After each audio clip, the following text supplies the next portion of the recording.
Hi, very good morning to you. It's Jim from maverickstar Observatory. From what I can gather yesterday, you guys enjoyed that video, and I said that we'd do almost a part 2 to that as well. So just going back to the Winter Triangle and the Orion constellation, that for maybe 4,500 years ago, the Egyptians obviously was obsessed with these constellations that they'd built on the Giza Plateau, the pyramids in the same alignment as the constellation Orion. They was obviously trying to draw our attention to the Winter Triangle, because from the King and Queen's shaft we could see in the south the shafts that lead from the King and Queen's chamber. On a particular day you would see the constellation Orion from the King's chamber and Sirius from the Queen's chamber. Now, I said to you guys, if you're in the UK or about 52 degrees latitude at some point on the evening, as we're getting close towards the the midnight hours, you will see the Orion constellation and you will see the Winter Triangle. And guys, you know what? For years I've called Betelgeuse Betelgeuse. I don't know what it is, whether it's my slight dyslexica kicking in there, but it just always felt natural to call it Betelgeuse, not Beetlejuice. But I do understand those people that have reminded me in the comment section that it is actually called Beetlejuice, and for me it should be not a G but a J, and then I would automatically recognise it as that. But anyhow, if you are able to have a look at the Orion constellation and then figure out the 3 stars that make up the triangle, the Winter Triangle, a good way of spotting it will be that you'll know you're on the right course when you come across that star that's not far away from Orion and it's slightly yellow in colour. That's Betelgeuse. Okay, let's try and use its proper name. But there's something else going on with Sirius, and I didn't mention it yesterday, but if you go out tonight and you're lucky enough to be on that latitude where you can see it clearly and it's clear sky, just have a look at what Sirius is doing. It's twinkling. Now, scientists will say that this is because the atmosphere and the angle at which we're seeing it low on the horizon is causing it to give that prism effect, where you can see it's like looking at a diamond under a really bright light. It sparkles as you move it. But there's also another reason why a star does this. They can be pulsars, and they can be on the verge of supernovae, where the star explodes, because just before it explodes it's almost sputtering, and it's sputtering to snatch whatever fuel it can in order for it to maintain its nuclear fusion, which I am on the fence with whether that is what runs a star. And the reason for that is because we've done scientific tests and discovered that our own sun can't be using nuclear fusion, and if it does, it's obviously got a trick up its sleeve, because there's not enough neutrinos to support nuclear fusion. Science gets to a particular point in trying to discover how things work, and then stops, and that seems to be the case for our sun. And the common accepted method for how our sun produces its luminosity to start with, and its heat that it throws out and all that radiation, is through the process of nuclear fusion. But then there's that little elephant in the room saying it can't be, because there's not enough neutrinos coming off the sun that we are able to detect in order for that to be the case. There are some other little strange things that take place with our sun, and I won't go into too much detail, but the surface of the sun is actually cooler than the atmosphere of the sun. That's crazy, isn't it, when you think about it? The photosphere of the sun is actually hotter than the surface or the core of the sun. How is that even possible? You see, we don't know everything about, even our own Earth, let alone, planets and stars. But there is a mystery behind why a civilization like the Egyptians would draw our attention so closely to Sirius. Now, you can see this tonight if you go out on, around about the same latitude that I'm at, about 51, 52 degrees north. You'll see the Winter Triangle, you'll see the Orion star constellation, you'll see the Betelgeuse is a yellowish coloured star, which means it's cooler, and they've said that this is possibly the next star that will supernova in the night sky. But Sirius is the one that's showing all the activity, and in my view, my opinion, if there's going to be a star that's going to supernova, it's going to be Sirius. Now, how would that affect life on Earth? Well, I believe it's about 20 light years away, so it takes 20 years for the light to arrive here on Earth. So, we do have possibly high radioactive particles that could probably travel maybe faster than the speed of light, if that's possible, and therefore they might arrive earlier. If it did supernovae, it might arrive quicker than the 20 light years that it takes for just ordinary light to travel from it. There's the other thing as well, is that we might have already had Sirius in its current location explode and not know about it, because simply we wouldn't see the explosion for many years after it actually occurred. So there's also that to think about. But what was it that the Egyptians were trying to draw our attention to? And even more so, that artifact that Carlos Donham had showed us and proposed it to be 17,000 years old.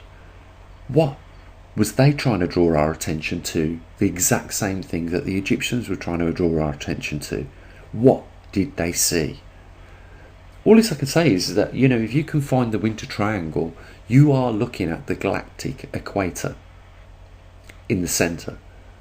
As I showed you yesterday. And it's probably for the first time you've ever seen anything like that. If you're new to the channel, I have discussed this a few times, but the King and Queen's chamber were not built on top of each other. The King's chamber in the Egyptian pyramid, the Great Pyramid in Giza, is slightly offset. I'll just quickly show you that photo. So as you can see here, the King's chamber is above the Queen's chamber, but it's slightly offset central. And obviously we can see the shafts that are, observation posts for Sirius, which makes one of the stars of the Winter Triangle, and then the Orion star constellation. They made no mistake.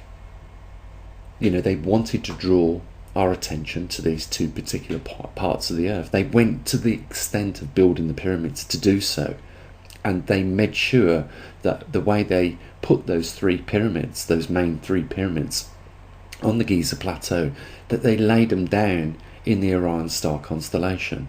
And it's no coincidence that when you look head on at a pyramid, you see a large triangle. Obviously Sirius is one of the stars that make up the Winter Triangle, definitely trying to draw our attention to something.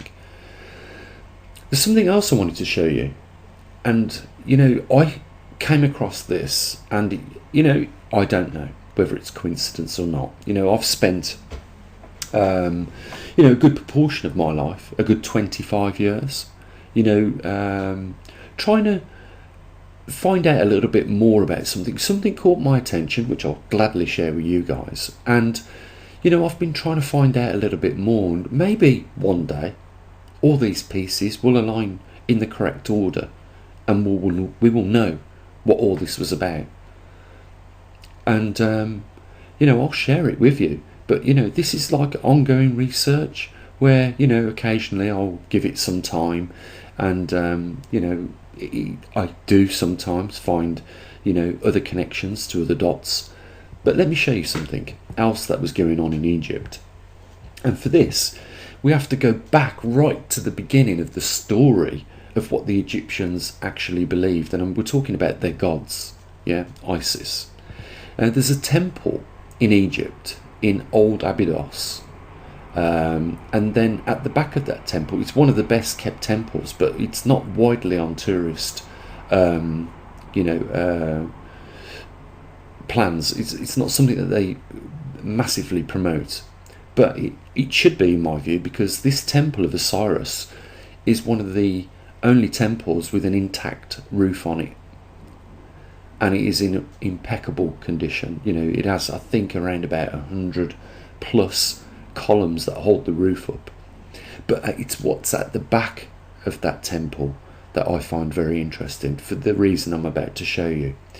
And it is the Osiris temple, the ruins that are there, because on the back of that temple, now, to get to the back of the temple, you'd have had to have been special people.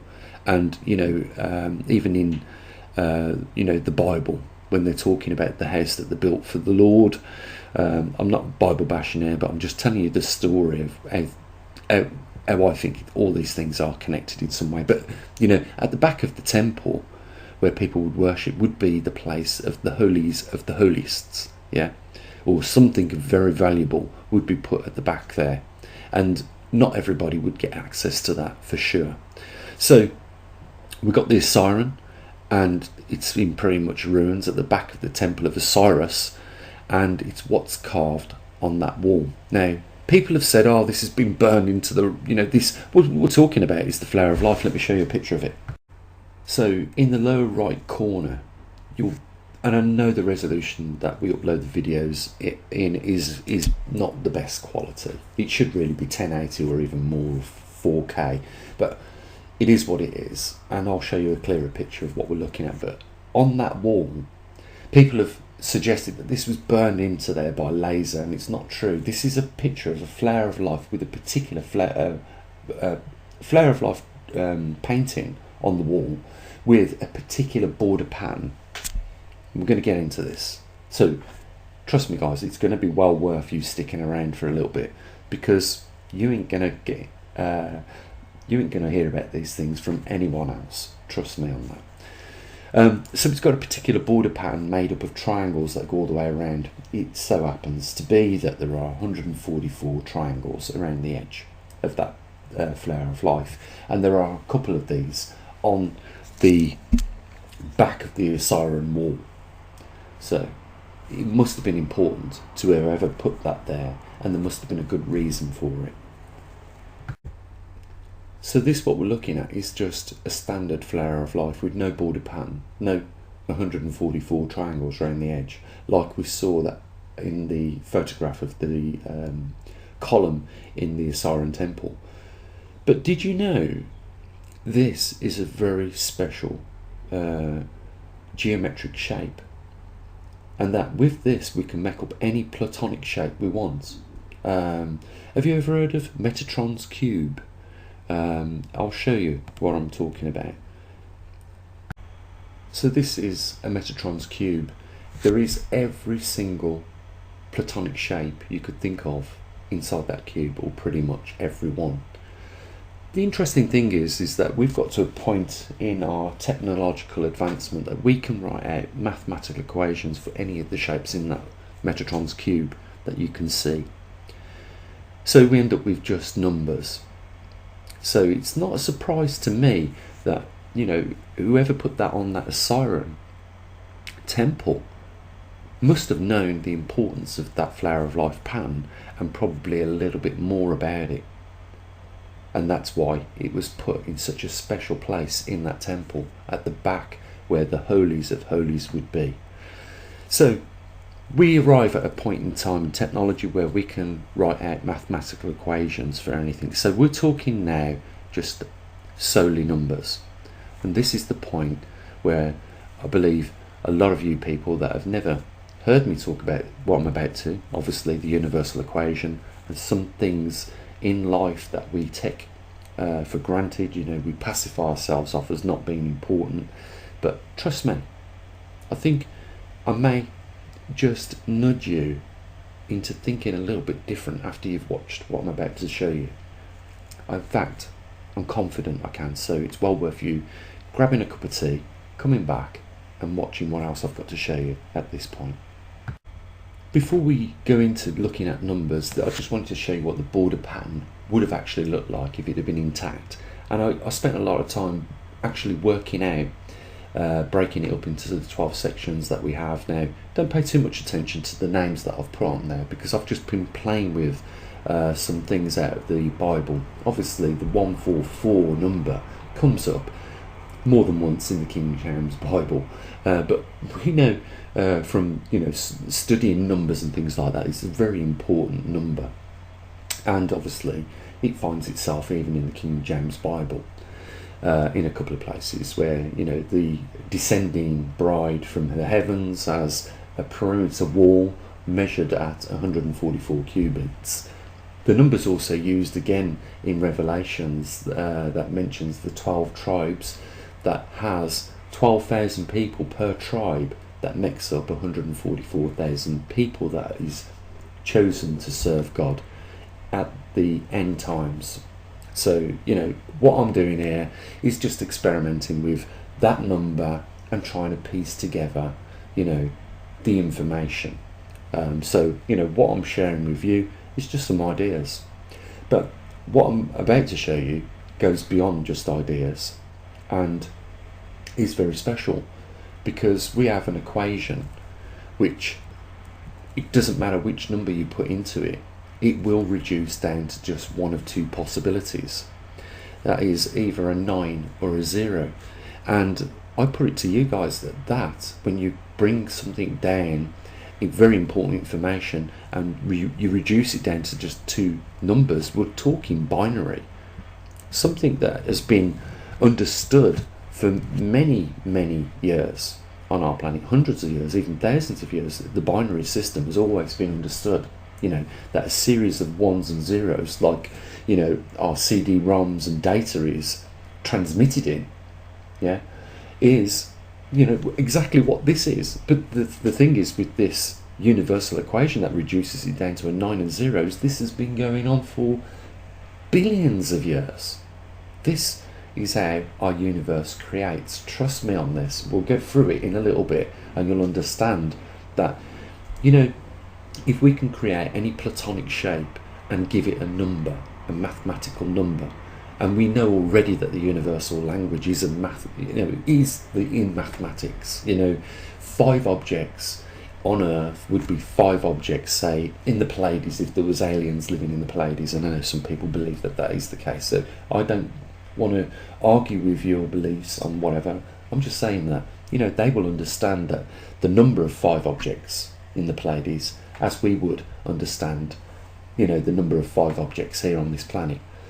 So mathematics, regardless of the language, is like a universal law.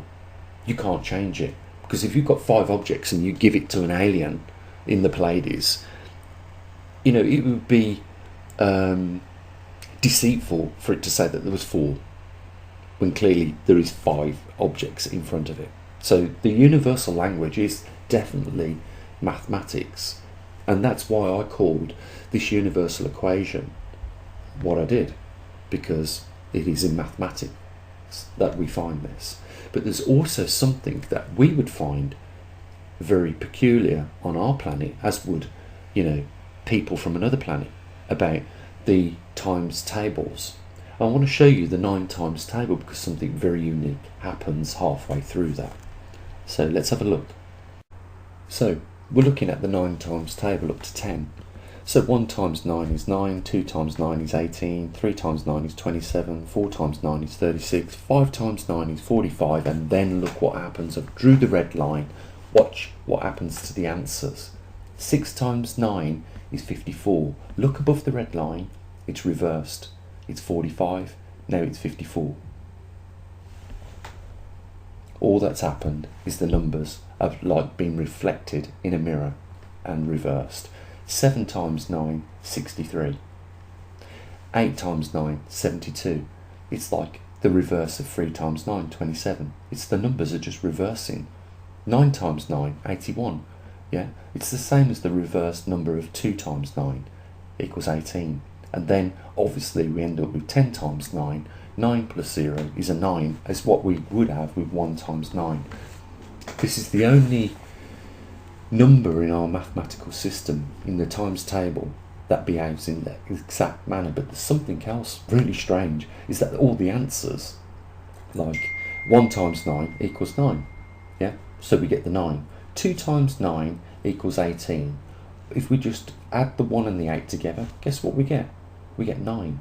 3 times 9 equals 27. 2 plus 7 is 9. 4 times 9 is 36. 3 plus 6, yes, you've guessed it, it's 9.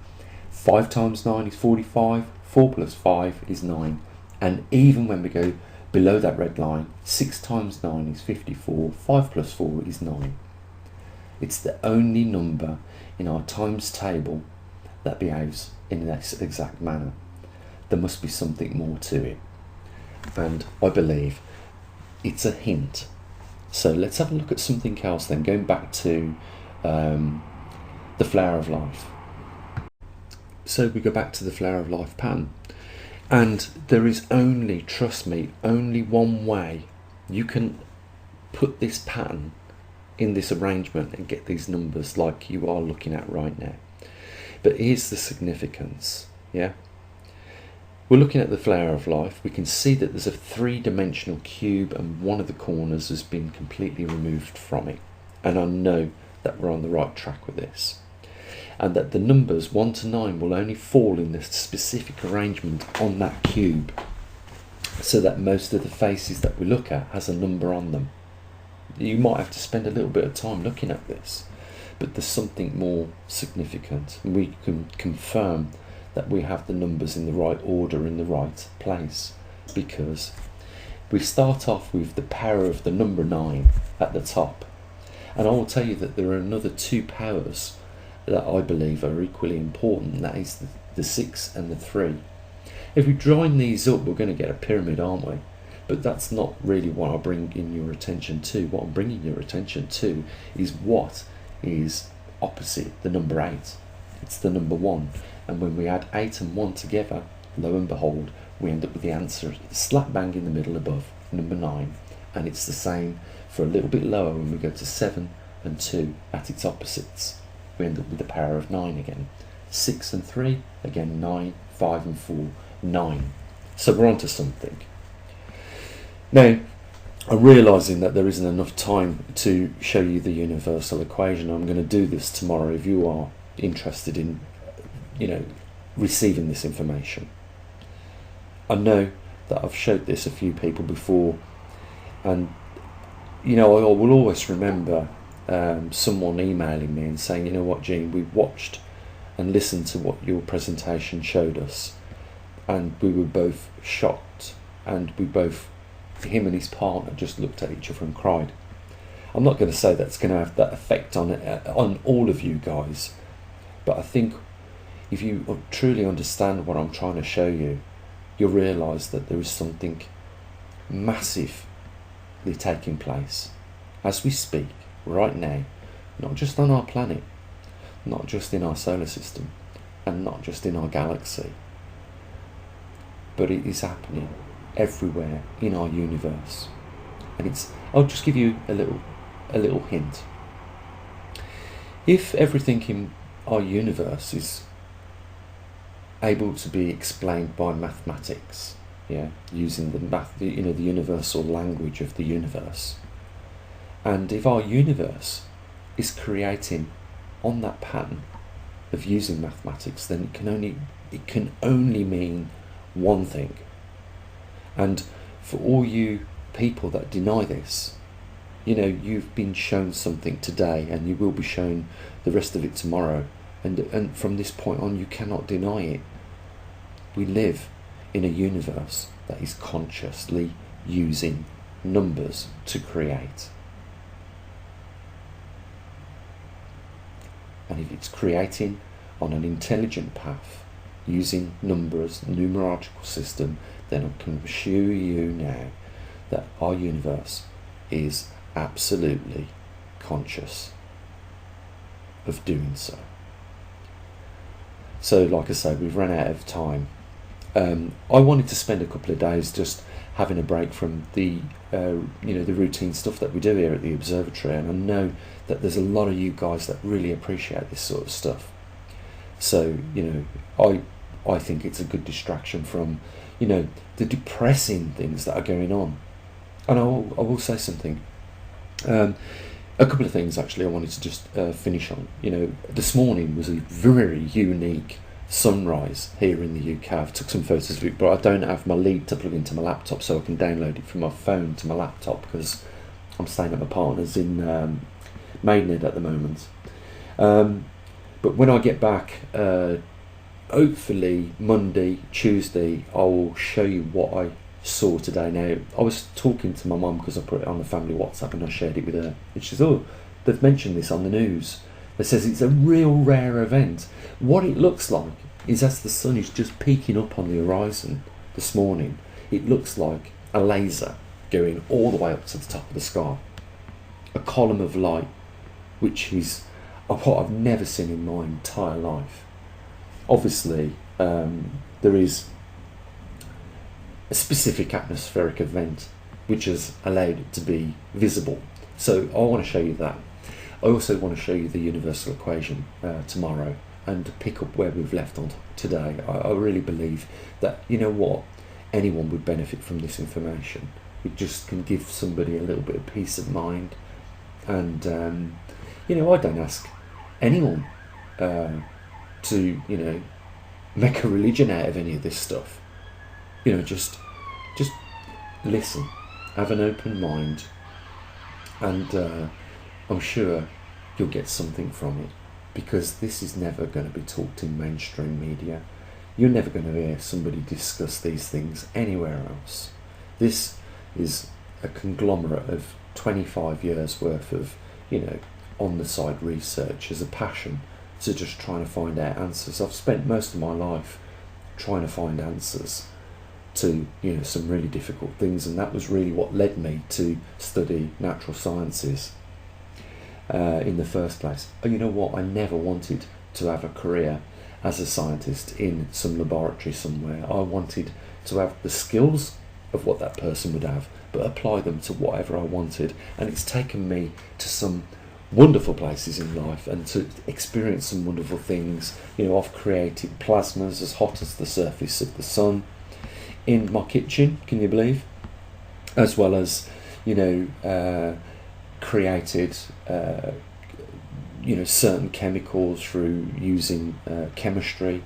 I've changed the colour of liquids right before my own eyes. It's always had a passion for it, as well as later on in life,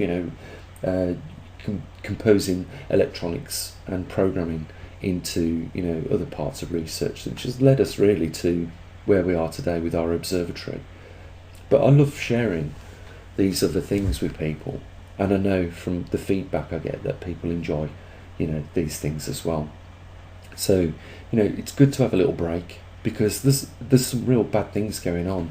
And I want to say this, is it just me, or are people starting to behave a little bit funny? I'm not talking about everybody, but I've noticed over the last 2 weeks constant barrage of police cars driving around with the blue lights on, ambulances.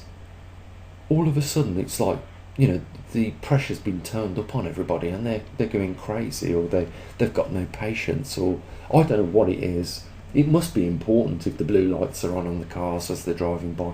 There must be an emergency. I'm just saying, I'm not the only one actually that has noticed this. Have you noticed it? Is the tensions getting to the point where they're fraying? Are people losing patience? And are we going to start to see further repercussions of this as everybody feels the pinch? Some people haven't got food. Well, they obviously get to desperate measures when they are faced with no other circumstances but to go out and do whatever they have to. This is what we talk about on our channel here on YouTube.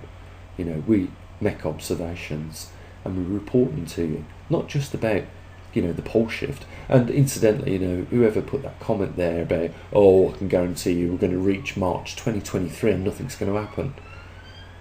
what I'll just say to you is that, you know what, if you've not watched the last few videos, you should already know that things are gearing up. And if the poles don't reverse next month, it's not the end of the world for me or for you. Just think yourself lucky that that isn't the case.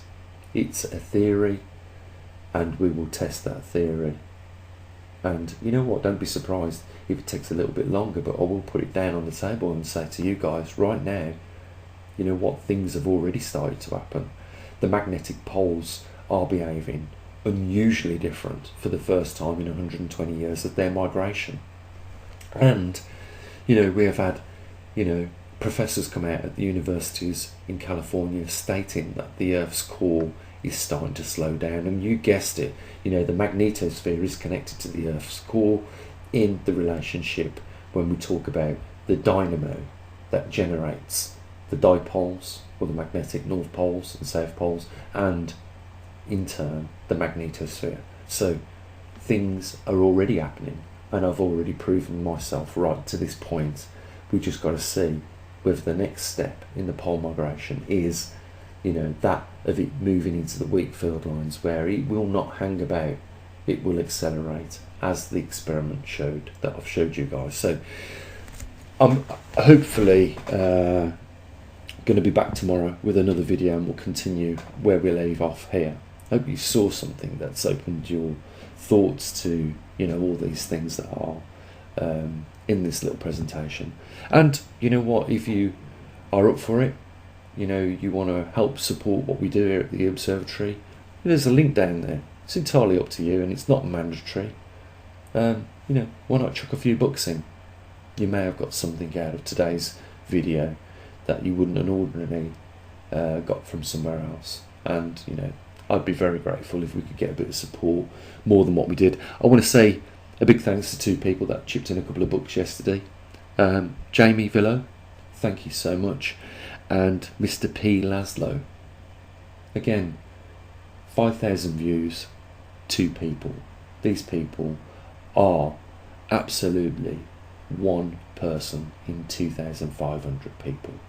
Special people. And we hope there's more special people out there. Guys, huge thanks for your time. I'll be back tomorrow. All as I can say is what I usually do. You take care of your loved ones. As always. Bye for now.